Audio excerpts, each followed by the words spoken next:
Further ado, this is our 11 a.m. talk here in the Manning Room at Hope X, and this one is ethical questions, and it's going to be Declan. See, I can't even read anymore. Well, you were confused and thought this was a biotech hacking panel, I think. And Nick, welcome, guys.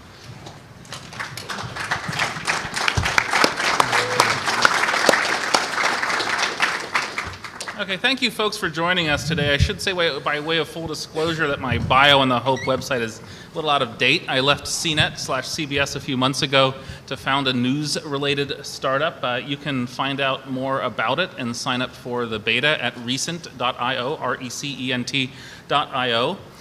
So we're here this morning not to denounce illegal, unwarranted, probably unconstitutional government surveillance. I mean, we know the arguments. We've been there, done that, and all of you should have been in Edward Snowden's talk yesterday. Anyway, instead we're going to try to address a different and maybe more difficult point, which is how a service provider can conduct itself ethically. And by service provider, I mean, this is a pretty general term where I'm trying to be very inclusive here. Email, IM, chat, social networks, photo sharing, ISPs, pretty much anything. So I think it's fair to say that it's better to answer these questions early on before the feds show up with a court order of dubious constitutionality, demanding something that you may be unwilling or worse yet unable to provide. So today we have with us immediately to my left, your right, Nicholas Merrill, who with the ACLU successfully challenged the portion of the Patriot Act that expanded or rewrote the rules for national security letters, including a gag order that the recipients always are delighted to receive. And we have with us Ladar Levinson, who ran LavaBit. Your reputation precedes you.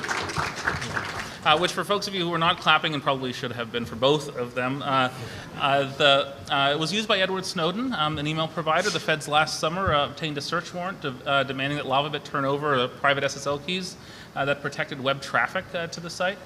In response, Ladar shut down LavaBit even though he had spent the last previous 10 years building it. So these two gentlemen are privacy heroes. They have a strong sense of what's right and wrong for service providers to do, and I'm delighted that they're here today. So, we wouldn't be having this session here at HOPE if it weren't for Edward Snowden, but it's been over a year since Edward Snowden's disclosures started to appear in The Guardian and The Washington Post and elsewhere, and what's really changed? I mean, I think it's fair to say that the left coast Silicon Valley companies are more sensitive to the topics, are more willing to challenge things in court, or at least speak publicly about the ongoing existing challenges. But about these right coast companies that we all kind of use whether we like it or not, AT&T, Comcast, Verizon, I mean, some of these documents that Snowden leaked refer to productive surveillance partnerships. I'm quoting, by the way, those are productive, and partnerships are in these docs that go back decades with these phone companies. The names are redacted, Company A and Company B, but the market share info is there, and you just correlate with the FCC docs and you realize, they're talking about AT&T and Verizon. Surprise! So what's actually changed, either of you? Well, I think the market has certainly changed. Privacy has become a differentiator that consumers pay attention to. And services and businesses that build products designed to protect the privacy of their users are seeing a huge upsurge. Unfortunately, as a company that operated in that space for about 9.5 years, I don't get to take very much advantage of it, but I still like to see it going on. The question really is, where do you draw the line in terms of your willingness as a business to protect your users' privacy? It's kind of hard to operate as a business in any country if you're completely unwilling to obey the laws of that country. But at what point do the laws become unjust, unethical, unconstitutional, and how and why should you fight them?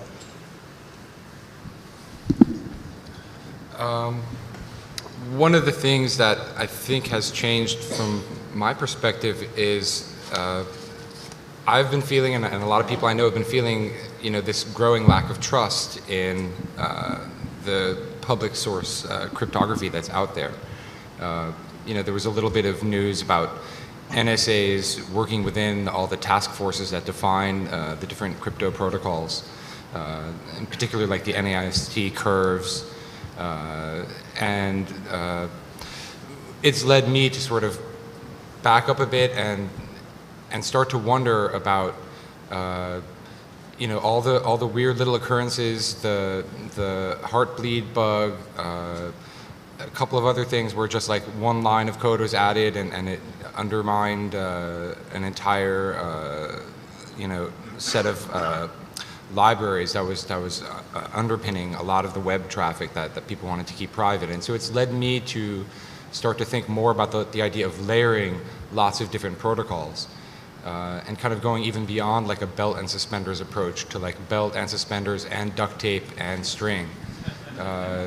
Like we run a Jabber server which forces everyone to use TLS, but then it also forces people to use end-to-end OTR, and it also offers the ability to use it as a Tor hidden service. And ideally, if you could use these different layered protocols, when the heartbleed bug happened, our Jabber server was vulnerable to that. But OTR wasn't, and Tor debatably might have been. But by layering the different protocols and sort of introducing within the layer cake protocols that government people weren't involved in the defining of, I think it seemed a bit nuts at first, but that type of approach is I think something that people are going to have to start to be considering as we move forward. Ladar, let me ask you this. You previously, going back in time, complied with narrowly tailored court orders in the past before shutting down LavaBit, because I think you told me when we did this when we did a public event in San Francisco last year that it was it went too far across the line. But where is this line? I mean, if you're giving advice to folks in this room who may be running providers or technical staff at them or thinking of founding them, I mean, where do you draw the line between acceptable compulsory surveillance and unacceptable surveillance? Is it targeting a specific user versus wholesale bulk surveillance? Where's this line? So personally, and this is obviously just a personal opinion, not a legal one, I draw the line at the Constitution. When there is a warrant issued by a judge for an individual user's data that is not overly broad or generic, then I believe it's just and right, and I should do everything I can to cooperate with law enforcement, because I think I enjoy the fact that I don't have to worry about somebody breaking into my home or stealing my car. I enjoy the rule of law, and the rule of law requires that law enforcement be able to collect evidence and prosecute criminals. Where I drew the line was when I'm talking to these agents and they said, well, then you just have to turn over your SSL key. And it just struck me on so many different levels, because I understood, one, that SSL key belonged to me, not the user.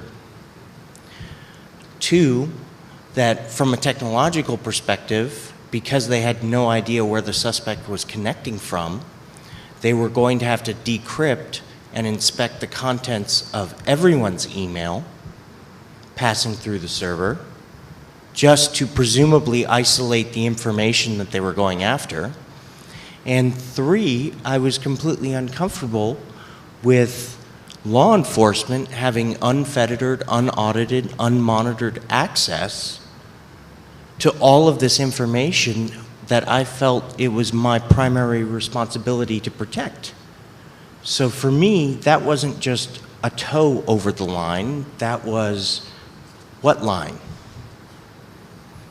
And for me, it kind of took on an added component of malfeasance or villainy when I was told that I couldn't tell anyone I had even received this request. Could you talk to an attorney? Was that clear or implicit or explicit? So this question comes up a lot. Could I talk to an attorney? Yes. In this particular instance, because the order in question was the byproduct of a criminal indictment in federal court, I was able to consult an attorney for the purposes of interviewing them to retain their services. When you're dealing with a classified warrant, the rules change. When you're dealing with a classified warrant, you actually have to consult the FBI first and verify that the attorney you want to speak with has the requisite clearance and get permission to tell them. So it really depends upon the circumstances. But in either case, you're denied the ability to send out a call for help. For me, I knew exactly which mailing lists to go to. I've been a member of the OpenSSL developers list for 10 years. That very day, my gut reaction was to send out a message to that list and ask if anybody had ever heard of something like this before. I had done research on the internet looking for law review mailing lists that focused on information technology law and wanted to send out a similar message to those lists and see if I could find an attorney to help with my case. And I couldn't. I was denied what I thought were inalienable rights guaranteed to me as a citizen of this country and a prerequisite for receiving a fair hearing.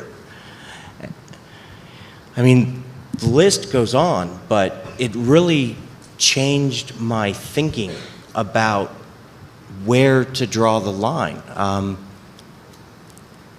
Not sure how long I should ramble on for, but... Well, when in doubt, let me cut you off. Okay. Then we'll get back to this in a sec. Both of you did the right thing, the ethical thing, when the Fed showed up with overly broad or potentially legally problematic surveillance demands. And so far, history has vindicated both of you gentlemen.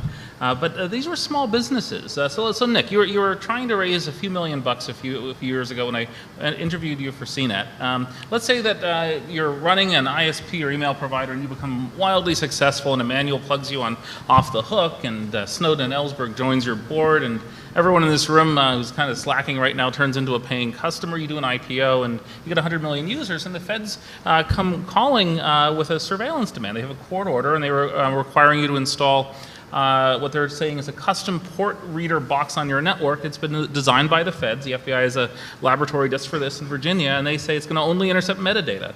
And they've sworn this to the court, and the court order is legit. You fight it in court, and you lose before a district judge in an appeals court.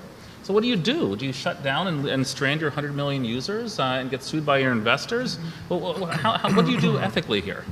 Well, part of my thinking in this respect is that, if people in this room are going to do a new startup today, you have to kind of anticipate these things, and then in your design spec from the very beginning, you have to try to create a situation in which you cannot provide data. I tried that, remember? Yes. But the problem was you had these keys that could unlock data. And so, for instance, earlier I was talking about the Jabber Calyx Institute org server forcing people to use OTR end-to-end. If you create a situation in which only the end users hold the keys, then the service provider cannot be forced to hand anything over. And basically, one of the things that we're working on now in terms of, we have a prototype that we're building with the intention of it being used on public networks like library, public internet, or internet cafes, or organizations that have open Wi-Fi, which is devices that torify the traffic and automatically send everything over the Tor network. What if the request is a little more nefarious and what they want you to do is reconfigure your systems to inject something onto the user's device? And because you don't have access to the data. This is like the forced, this is the Fed malware, a forced update of your antivirus software, operating system, or whatnot. Windows update? Windows, exactly. Okay, so this is the hypothetical. Some of this gets beyond the technical level and into legal questions. And one of the questions that a bunch of people that I consult with and I have been discussing is the idea of the separation between the provider and the developer of the software into separate legal entities. because I think that the bar would be much higher to impose a change in software or inserting a backdoor against an organization that does nothing but develop software, as opposed to actually being a service provider. So if you have a separate legal entity that develops the software and a separate legal entity that is the provider doesn't write the software, but they are subject to all these laws like CALEA. CALEA is, what is the acronym? It's like Communities Assisting Law Communications Enforcement. Assistance for Law Enforcement. Yes. So this law forces service providers to be able to provide a real-time stream of either telephone calls or internet traffic to the feds in real time. So you have to essentially have a plug for them to plug into, and all your equipment has to be compliant with their specs. Now, there's no simple way to get around that. And one of the scary things about CALEA is that if you are not compliant with it, it not only can have civil penalties, but there are actually criminal penalties. So you can go to prison if you set up a system that does not comply with it. Now, I don't see an easy way around that, except to ensure that the data that's passing through is encrypted on the client's device with keys that the service provider does not have. And then again, this idea of having the software development part and the service provider part being in different legal entities, I think creates a situation in which it would be extremely burdensome for the government to force a developer to put a backdoor in that way. But I've got this modified version of eJabber that I really want you to run, and it's going to be injecting this malware into pigeon clients as they connect. Yeah. Yeah, I mean, there is a weird thing that I've noticed in terms of judges. Like, you ran into problems with judges in which, a judge can issue an order and they kind of have free reign. I've been in court and seen people be rude to a judge and be instantly sentenced to 2 weeks in prison just on the spot. And judges have a lot of leeway. They can issue orders, which I suppose you can always appeal and go to a higher court, but if you don't, those orders stand and those judges are like little kings. And so if they tell you to do something like that, that's when you get into a super difficult situation where maybe you're going to decide to implode like Ladar did with LavaBit. Although I think my tendency would be to call up the ACLU again and have a discussion about whether this is legal or constitutional. Now, let me inject a personal note here. So I left CNET to found a news startup that will intelligently recommend articles based on what it understands your interest to be. And if you read a lot of articles on a certain topic, the feds, in theory, might be interested. Give us the identities of anyone interested in Al-Qaeda or explosives or both, never mind that there are legitimate reasons to be interested in both. So what I've done is put in the privacy policy, and my attorney rolled her eyes at this.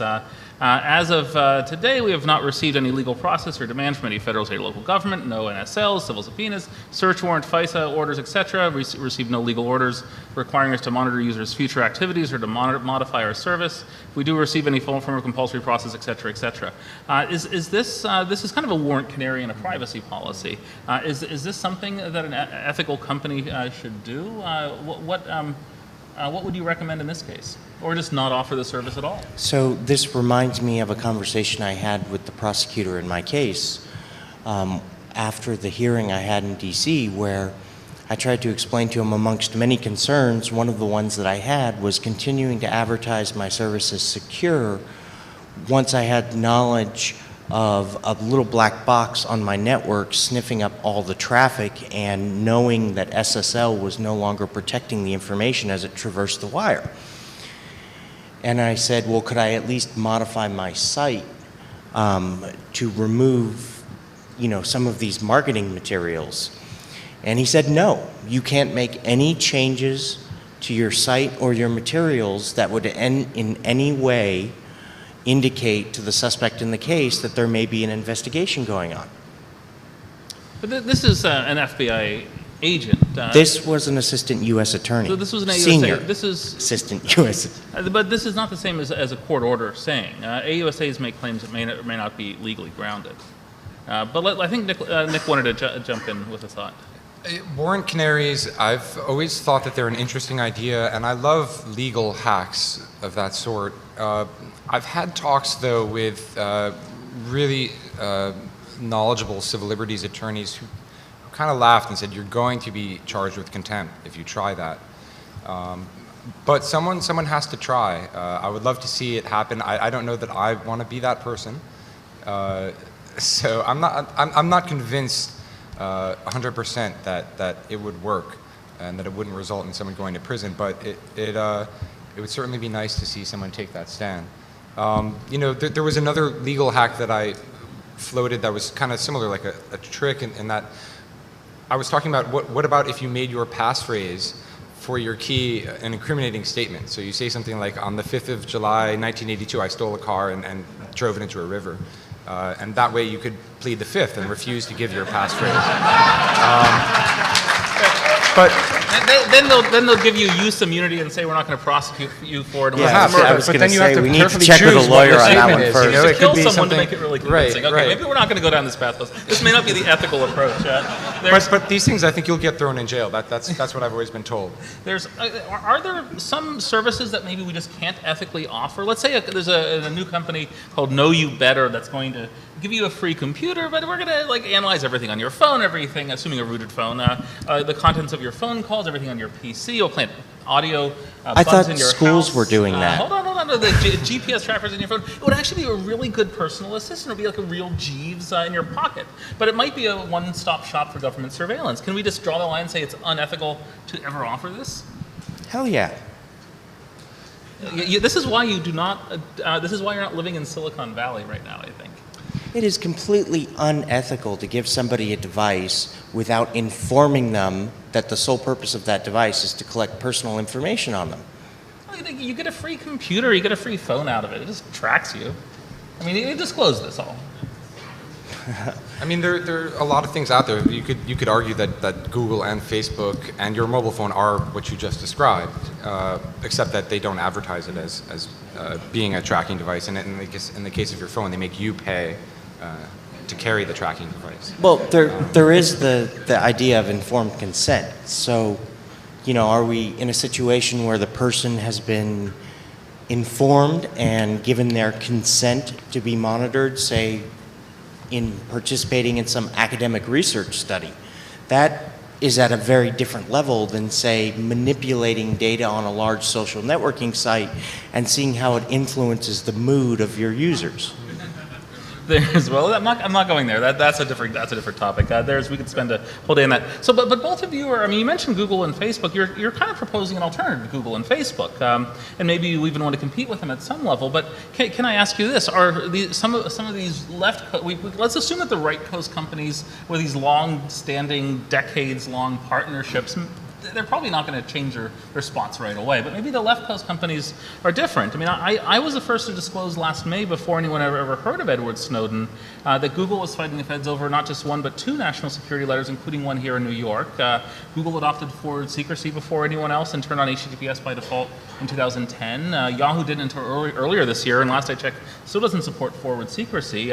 Twitter notified some of the WikiLeaks folks, including Jake, that they were the targets of a court order. I can't imagine Facebook doing that. Can we say that some of these companies are more ethical than others? Is there a continuum? EFF has that privacy scorecard, who's got your back, every year. Oh, there certainly is. And unfortunately, because so much of this stuff plays out in back rooms and outside of the public eye, it's really difficult to tell which companies are worthy of your trust and which ones aren't. And that's why the EFF scorecard is so valuable, because they do their homework and give you a summarized answer of how good is this company about protecting your privacy. Nick? On a certain level, the whole business model of data mining the user's data and then providing targeted advertising based on that is kind of has to be thrown out the window if you're going to be really serious about privacy. And I think as tough of a hill as it is to climb, you know, we really have to think about sort of moving back to the fee-for-service model, because you'll pay with a credit card. You can. There are alternatives. There's Bitcoin. There's, Cash. There are some like more cash. There's Remember more cash? There's some semi-anonymous ways to deal with it. But I guess my point is, regardless of how you pay, if you're going to move to a model where the service provider does not have access to the communications of the users, then you can no longer data mine it. You can no longer sell it to data aggregators, and it cannot be a revenue stream. So you have to figure out some other way to sort of capitalize in your business model when you're designing it right at the beginning. And unfortunately, fee for service it's hard. When there's so many things like Gmail out there for free that are so convenient, that work so well. Or $50 a year, and you get your no ads. Google Apps for Business or Education. I was going to say, I think the ethical question also changes when you're allowed to inform your users when you turn over their data to a third party. And that third party doesn't necessarily have to be, a government request. It could be, a research company that you're partnering with. And I really think that's the direction we need to move in, is every time a credit agency gives my personal information to a potential lender, they have to let me know. And I should be able to get a copy of that very same data myself. Taking it into the context of law enforcement, what really bothered me was the fact that I was seeing firsthand that people were being accused of crimes in court. Warrants were being issued to conduct surveillance, and nobody was ever being arrested. And because they were never arrested, they never had an opportunity to face their accuser or set the record straight. Take it one step further, you've got a service provider that's turning over their personal information indefinitely. That information is then being collected, coalesced, and eventually used against them, and they have no ability to get a copy of that very same data to use in their defense. I think the equation really changes with secrecy, and I think that we need to move away from that. I'm willing to say that if I were to ever restart LavaBit, I think I would change the way I responded to law enforcement requests, and I don't think I'd ever feel comfortable again servicing a law enforcement request that remained secret indefinitely. So the question becomes, how long should it remain secret? The Supreme Court has said, for a very good reason, that our right to free speech is superseded by the government's need to conduct investigations and keep the targets of those investigations secret. But is that right indefinite? Where does it end? When does it stop? It's been a year now, and I'm still not allowed to discuss who the target was of, the investigation that led to my shutdown. Nick, it's been about 10 years. I think you have some news on that front, don't you? Yes, sort of. I've been continuing to fight the gag order that I was placed under in 2004 for now 10 years, a little bit more than 10 years. And as time has gone on, I've slowly chipped away at it. For the first 7 years with the help of the American Civil Liberties Union, and more recently with a legal clinic at Yale Law School, the Media Freedom and Information Access Law Clinic. They're really great people. I've been blessed to have pro bono legal help for free. If I didn't have that, I would not have been able to make any progress in my legal case.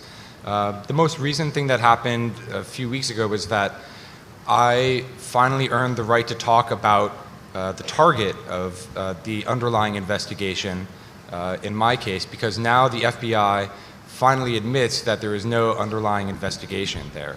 What, you mean the secrecy just expired magically and you were allowed to talk? No, or? that's the thing. That's So the thing. who is the target? Come on, spill. The irony is that I'm not going to tell you who the target is because the target doesn't want me to reveal their identity. And I respect their right to privacy. It's a private individual. It's not an entity or an organization. that's sort of interesting or newsworthy. It was just a person.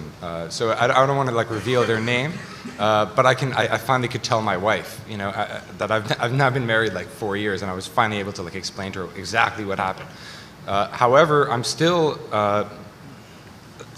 partially under a gag, and essentially my national security letter was 3 pages long, and the 3rd page was this appendix that listed all the types of information that the FBI was demanding from me, and it was completely redacted, and all you could see was that they left the bullets of each line unredacted, so you could count them, so it was like 16 bullet points. But I'm still not allowed to talk about what types of information were sought from me, and in a lot of ways that is the meat of the public policy discussion of what types of information is the government allowed to gather on all of us without any actual suspicion of a crime having occurred. Can I ask you this? There's NSLs, if you read the actual text of the statute, which I did not for 6 months or 8 months, but it actually seems rather narrow.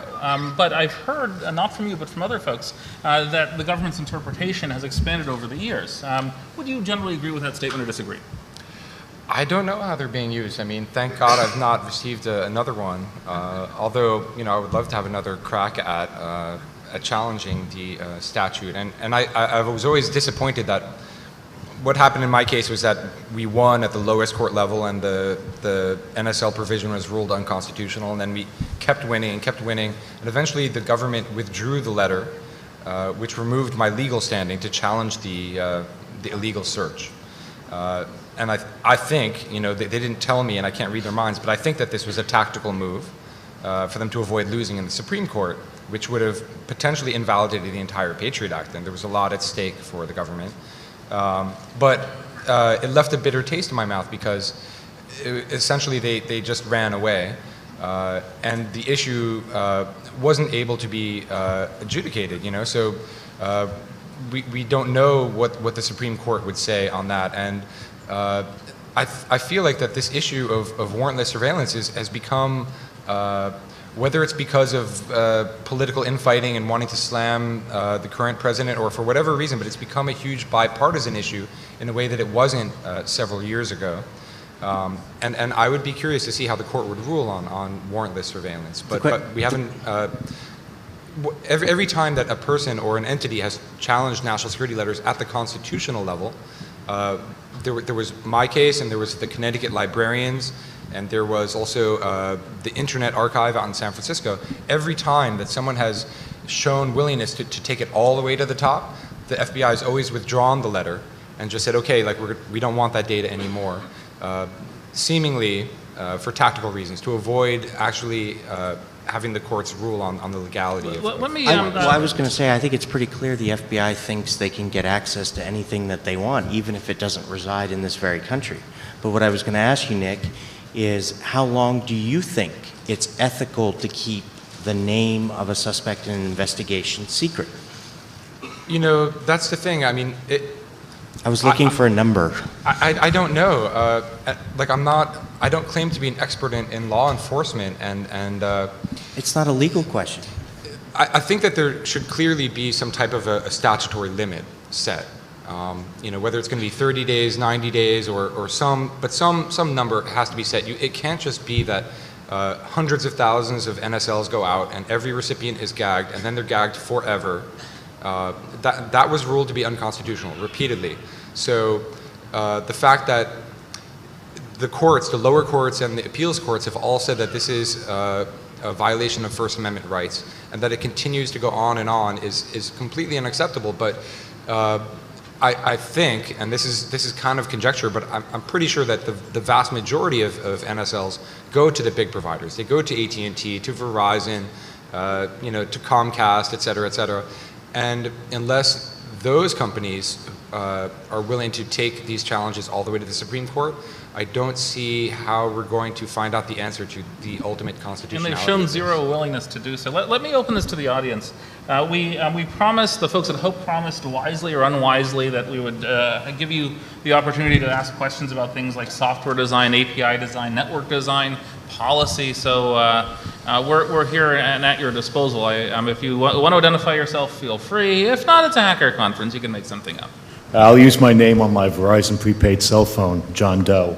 I took Mr. Levison's public advice and I moved my email to a VPS in Iceland, and I'd like to offer that to a few friends. I was wondering at one point, do I become subject to CALIA? And I'd like a follow-up question, please. You become subject to CALIA if you're using the plain old telephone system here in the United States, because any service provider or telecom company that connects to the POT system here is subject to the provisions of CALIA, which is why VoIP providers, for example, wholly VoIP providers are still allowed to a certain extent to offer some levels of encryption. If you were to use a telephone company, a VoIP telephone company, like one that starts with the word silent, which is based abroad intentionally to avoid the provisions of CALIA, then, that was why they did it the way they did. They're now headquartered in Switzerland. I was going to say that the laws over in Europe are interestingly and varied and different from the ones here. Iceland is interesting because in Iceland, the right to speak freely is sacrosanct, but yet the government still has the ability to conduct secret surveillance. They're a member of the EU. They're subject to these external jurisdictions. For me, I tend to prefer the model of a fixed amount of time that the government can conduct this secret surveillance, 30 days, 60 days. I don't think I'm really comfortable with the secrecy lasting longer than that. I think if they've had you under surveillance for 60 days, they should either file charges against you and/or you as a provider should be able to notify them that you've been violating their privacy and turning this information over so that they can begin the process of searching for a lawyer and preparing a defense. I think we kind of violate due process by going any farther than that. And it's interesting to look at Europe because there are a lot of countries that feel the same way and actually have laws in place that require the service providers to notify the users whenever they receive a request from law enforcement for their information. And I believe that's the way it should be. You shouldn't have your information slurped up, stuck in a gigantic database forever and ever and never know that you were even a suspect, except until maybe you decide to fly internationally and you get the rubber glove treatment when you go through border security. Ladar, you're sounding almost libertarian. You want to come out of the closet? No, I'm sounding like an American. Yeah.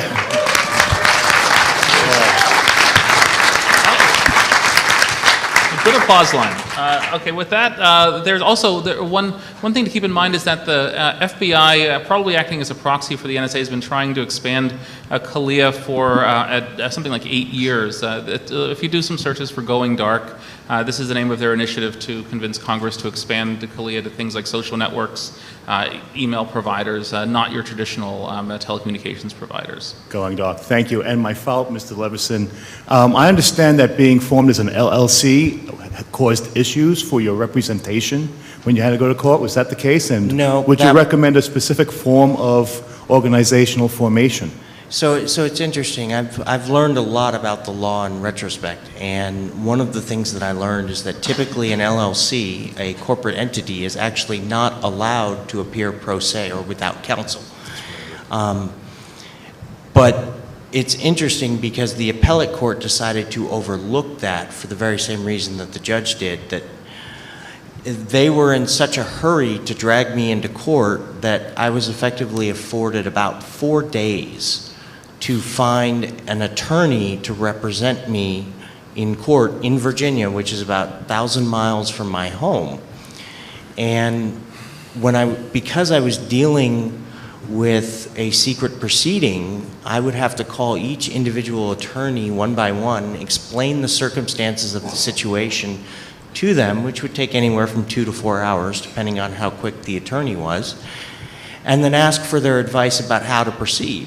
And You know, I ran into this problem of when speaking with a criminal defense attorney whose sole mission in life is to keep their client out of jail, they couldn't comprehend that I was willing to go to jail to defend the Constitution. So their advice was, give the government what they want or be prepared to go to jail. And I was like, well, I don't really need an attorney for those two options. I mean, Okay, let's take the next question. Thank you. On the subject of NSLs, I'm familiar vaguely with the legal concept called declaratory judgment. Is there a reason that even though you don't have standing to challenge one anymore, you can't seek declaratory judgment as someone who could be affected by one? I think that's a Marcia question. I think Ladar is referring to Marcia Hoffman, who's sitting in the front row and is a former EFF attorney. Do you want to stand up, Marcia, and say anything? Hold on. Right here's a microphone for you. So are you basically asking whether one could use a concept of declaratory judgment to get the entire statute invalidated? Is that the idea? Just as an ISP, whether you could say, I'm worried that I will be affected by one of these, I would like the court to judge whether or not this is constitutional. So the thing about going to court to challenge something is there's a concept of standing, which means that the court can't really make a judgment about a dispute unless there's actually a real thing that's happening, right? And so you can't take a hypothetical dispute to a court because basically, you know, there's nothing that is going to be determined between two people or two particular entities by that judgment. At least that's kind of, you know, that's the basic idea of the theory. And so you can't go to court and say, you know, I think there's a time in the future where possibly I could have a problem here, and I'd like you to declare that I would be in the right. So you kind of have to wait for the right circumstance to come up before you can do something like that. So, you know, that's why these two guys happen to be in the position to try to do that when they went to court. So it's a good idea, but I think unless you have something that's really crystallized and actually can be decided, it doesn't work. Okay, Yeah, thank you. don't quote me on this, but I believe in 2004, which was when you began fighting the NSL, there were something like 12,000 of these letters sent out, and only one person stood up to challenge it, and he happens to be sitting next to me. If we look, I think, at the last year or so, I think that number has reached the double digits. But the fact is, when, you know, so many of these letters are going out so quickly, you've got two problems. You've got both a fear to fight, and you've got this sort of lack of knowledge amongst our peers, you folks in the audience, about when they receive a request like this, how do they evaluate whether or not it's just legal and ethical, and whether or not and how they should fight? Because there is no guidebook on ethics for ISPs. It's not a class you take in college. You sort of have to do all of this stuff on the fly, and because of the secrecy involved, you have to do it in a vacuum. Let's take another question. So I have a question and an anecdote. My first question is, Ladar brought up that, you know, his service says, you know, it's totally secure, but if the FBI breaks it all and then it's totally insecure, aren't there some sort of huge, you know, FTC implications for that? Because you're still advertising as being secure. And so aren't they then putting you at risk for civil judgment? Yes, there are, and currently the FTC hates the FBI. Awesome. No, I actually heard somebody from the FTC say this at a privacy conference, that, you know, this is a huge problem internally. But if you look at it in terms of both budget and influence, guess who wins? Probably the surveillance state. The one protecting the consumer or the one protecting the state? And I have an anecdote having to do with Kalia, actually. So I used to work for an organization that makes wireless mesh networking software. And so a local organization had this issue where they wanted to set up a huge, you know, mesh network in DC, and they had funding, and it was a great project, and they had everything set, and it was fine. And so they set all of these things up in DC, and then they say, hey, well, you know, this would be so much better if we could connect it to municipal internet. And so they contacted the municipal internet, and they initially said, yes, this is fantastic. And then they sent a follow-up that says, hey, you can't actually do this because on review, none of your devices are CLIA compatible, because they're just typical OpenWrt compatible routers that you can buy anywhere. And even though the fact that CALIA doesn't actually, cover wireless mesh networking was totally irrelevant, so they sent another letter that was like, no, we were just going to go forward with this because you already said we could. And they say, if you do this, we will be forced to intervene. And so that was just very random and strange, and CALIA is a weird thing, I think. I mean, CALIA as a statute on paper is narrow, and it originally referred to just phone companies, but FCC, through issuing papers, has slowly expanded it. But it wasn't done through Congress, and it wasn't done through amending the law. But over time, now universities have to be subject to CALIA, university networks, VoIP providers, and it's sort of debatable whether a mesh networking provider is an ISP and whether it should be subject. But a lot of this is happening through, diktats issued through FCC that are not being debated openly in Congress and that are not really subject to public scrutiny. And it's a really awkward situation. And at least in my case, the AUSAs involved effectively felt that the assistance provisions of CALIA actually applied to me. And they admitted that it wasn't written into the law, but that Congress had expressed this intent by passing CALIA, even though if you look at the legislative record, they debated whether or not to extend at the time the assistance provisions of CALIA to internet service providers and decided explicitly not to. So it's kind of a selective memory question. You're right. Louis Freeh, the then director of the FBI, told Congress absolutely no, it's not going to apply to email, and he used that term. But ethically speaking, CALIA 1994 law created this disturbing presumption. The feds have a rule that says in some cases new technologies may not exist unless they're wiretap friendly. And think of the implications for this as we go forward. Yes, we have time for a few more questions. Hi, I'm Bart Gelman, and I've... And who do you work for? I'll take the fifth on that. So I think I've become slightly more interesting than I used to be to I know how that surveillance types, yes. And it's no secret I've publicly advertised that I have a Jabber account on CCEDE and a RiseUp account, and hypothetically I might even use the services of somebody else here on the panel. And I wonder, to put it in a very exaggerated fashion, whether how you assess the risk that you're in effect creating a honeypot for the government by attracting a large fraction of troublemakers. It's definitely it's a troubling question. It's an awkward one. Actually, part of why I decided to set up the Jabber server that we run was because I started to worry about the CCC server and just noticing how many people I was communicating with were using this server, and the fact that it's located overseas, and then some of the revelations from the Snowden documents were that all the overseas traffic that was encrypted was being stored forever, so that they could sit there banging on it and trying to decrypt it. The other problem, from my point of view, was that the CCC server, not to pick on them, it's a great service that they run, but it wasn't forcing forward secrecy. It only recently became available as a Tor hidden service, and so it seemed like there was a lot of room for improvement there. But you definitely have a point that I think decentralization is extremely important. Actually, the Tor project guys are working on a Tor-based instant messaging client, which is supposed to be completely decentralized. And I think that is a really interesting development, and it's a really important one. But I think it can be mitigated by offering access to the servers as Tor hidden services only. So I think Tor, as a layer on top of existing applications, can really do a lot in terms of obscuring the metadata, obscuring geolocation data, as well as encrypting the content. I was going to say it's sorry, the Ludo, freedom we're hosting running problem. low on time. Let me. I will go to closing statements in a sec.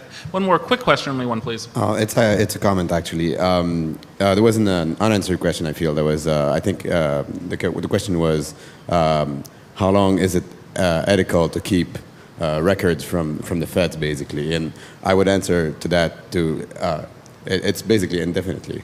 I don't believe it's actually ethical to snitch on our users. That's not our job. That's the police job to surveil people. Yeah, I mean, ideally, my experience with the feds law should go to the user to get the information, right? I mean, right. that's So the way it's supposed to my work. experience with the law is that the only way to protect ourselves from the law is to stay as much as possible anonymous, as to make zero knowledge services, because they're not on our side. The law is not on our side, and it's not helping us, and it's not helping. So this is what we call suspects are very often political activists. They're not criminals, and they're treated as criminals. So we need to protect those people and, fuck the law. Okay, last thoughts, you two. You got like 1 minute or 2 minutes left. All right. I was going to say the big problem is that we're all lazy and we like the convenience of modern technology. We like to be able to send messages from a device in our pocket and access the internet from it. We like to be able to sit down at our home computer and browse the web at high speed without having to fiddle with the antenna on our roof. We enjoy these conveniences, and the problem is, unless you're willing to give up the conveniences afforded by technology, you're also going to have to give up, at least to a certain extent, some of your privacy. The problem is we're giving up far more of our privacy than is technologically needed to provide the services that we enjoy. That's what I'm trying to change that with email, but that's only one small portion of how we communicate over the internet. Nick? Last recommendations. That's a tough one. I'm at a loss for words. I'm sorry. Okay. So we have some websites. You can sign up for their products. I think there was a Kickstarter campaign. Is that over now, Ladar? Yes, it is, and Okay. I realized that when the Kickstarter ended, people could no longer support the effort. So we've been having to live off of what we raised during that initial fundraising drive. But if anybody does want to support the development effort for Darkmail, there are donation links on lavabit.com. And Nick, do you have one as well? Yeah, well, I'm not doing a Kickstarter right now, but we are doing a fundraising and membership drive at our table down in the vending area in the mezzanine. And we actually have some interesting technology that we're offering people as a benefit of membership. And Ladar, there's a radio show? Yeah, if anybody has a question they didn't have time to answer, we'll be appearing on Radio Statler at 2 p.m. You're welcome to, I guess, stop by their sound booth or call in and ask your question then. Okay, we'll give these folks a round of applause. And Marcia, our impromptu guest speaker.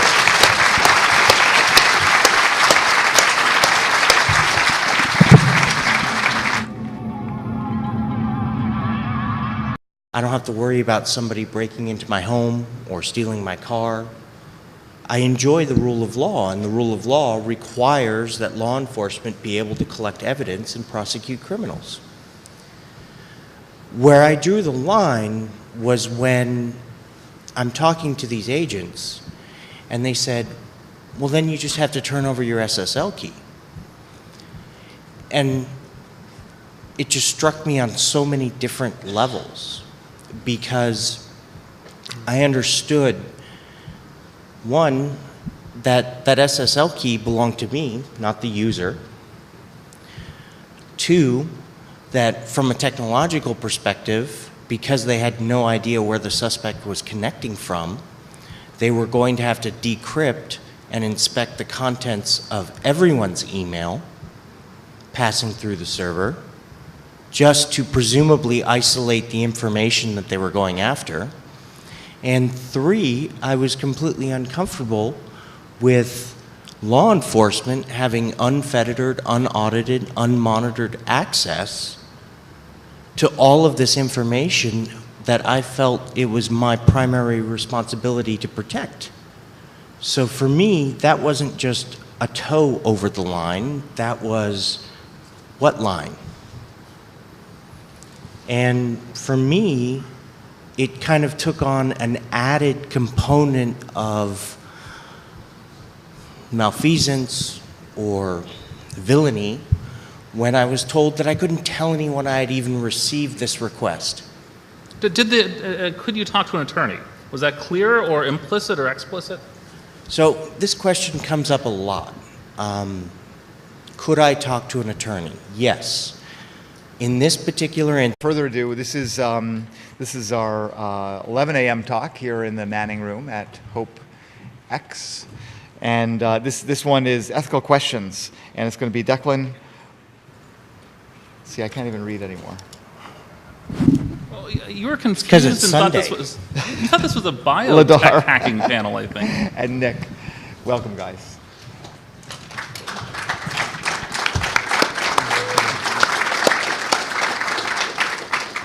Okay, thank you folks for joining us today. I should say by way of full disclosure that my bio on the Hope website is a little out of date. I left CNET/CBS a few months ago to found a news-related startup. You can find out more about it and sign up for the beta at recent.io, recent.io. So we're here this morning not to denounce illegal, unwarranted, probably unconstitutional government surveillance. I mean, we know the arguments. We've been there, done that, and all of you should have been in Edward Snowden's talk yesterday. Anyway, instead we're going to try to address a different and maybe more difficult point, which is how a service provider can conduct itself ethically. And by service provider, I mean, this is a pretty general term where I'm trying to be very inclusive here. Email, IM, chat, social networks, photo sharing, ISPs, pretty much anything. So I think it's fair to say that it's better to answer these questions early on before the feds show up with a court order of dubious constitutionality, demanding something that you may be unwilling or worse yet unable to provide. So today we have with us immediately to my left, your right, Nicholas Merrill, who with the ACLU successfully challenged the portion of the Patriot Act that expanded or rewrote the rules for national security letters, including a gag order that the recipients always are delighted to receive. And we have with us Ladar Levinson, who ran LavaBit. Your reputation precedes you. Which for folks of you who are not clapping, and probably should have been for both of them, it was used by Edward Snowden, an email provider. The feds last summer obtained a search warrant demanding that LavaBit turn over private SSL keys that protected web traffic to the site. In response, Ladar shut down LavaBit even though he had spent the last previous 10 years building it. So these two gentlemen are privacy heroes. They have a strong sense of what's right and wrong for service providers to do, and I'm delighted that they're here today. So, we wouldn't be having this session here at Hope if it weren't for Edward Snowden, but it's been over a year since Edward Snowden's disclosures started to appear in The Guardian and The Washington Post and elsewhere, and what's really changed? I mean, I think it's fair to say that the left coast Silicon Valley companies are more sensitive to the topics, are more willing to challenge things in court, or at least speak publicly about the ongoing existing challenges. But over these right coast companies that we all kind of use whether we like it or not, AT&T, Comcast, Verizon, I mean, some of these documents that Snowden leaked refer to productive surveillance partnerships. I'm quoting, by the way, those are productive, and partnerships are in these docs that go back decades with these phone companies. The names are redacted, Company A and Company B, but the market share info is there, and you just correlate with the FCC docs, and you realize, oh, they're talking about AT&T and Verizon. Surprise! So what's actually changed, either of you? well, I think the market has certainly changed. Privacy has become a differentiator that consumers pay attention to. And services and businesses that build products designed to protect the privacy of their users are seeing a huge upsurge. Unfortunately, as a company that operated in that space for about 9.5 years, I don't get to take very much advantage of it, but I still like to see it going up. In service, and ideally, if you could use these different layered protocols, you know, when the Heartbleed bug happened, our Jabber server was vulnerable to that, but OTR wasn't, and Tor debatably might have been. But by layering the different protocols and sort of introducing within the layer cake protocols that government people weren't involved in the defining of, I think it seemed a bit nuts at first, but that type of approach is I think something that people are going to have to start to be considering as we move forward. Ladar, let me ask you this. You previously, going back in time, complied with narrowly tailored court orders in the past before shutting down LavaBit because the I think you told me when we did this out when we did a public event in San Francisco last year that it was it went too far across the line. But where is this line? I mean, if you're giving advice to folks in this room who may be running providers or technical staff at them or thinking of founding them, I mean, where do you draw the line between acceptable compulsory surveillance and unacceptable surveillance? Is it targeting a specific user versus wholesale bulk surveillance? Where's this line? So personally, and this is obviously just a personal opinion, not a legal one, I draw the line at the Constitution.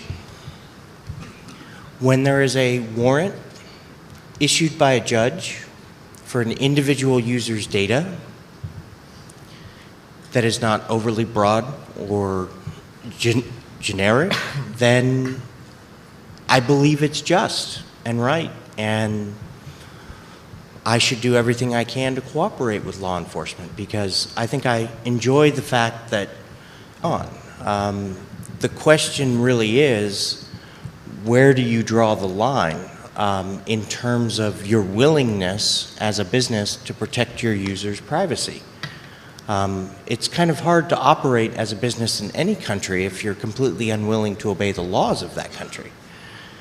But at what point do the laws become unjust, unethical, unconstitutional, and how and why should you fight them?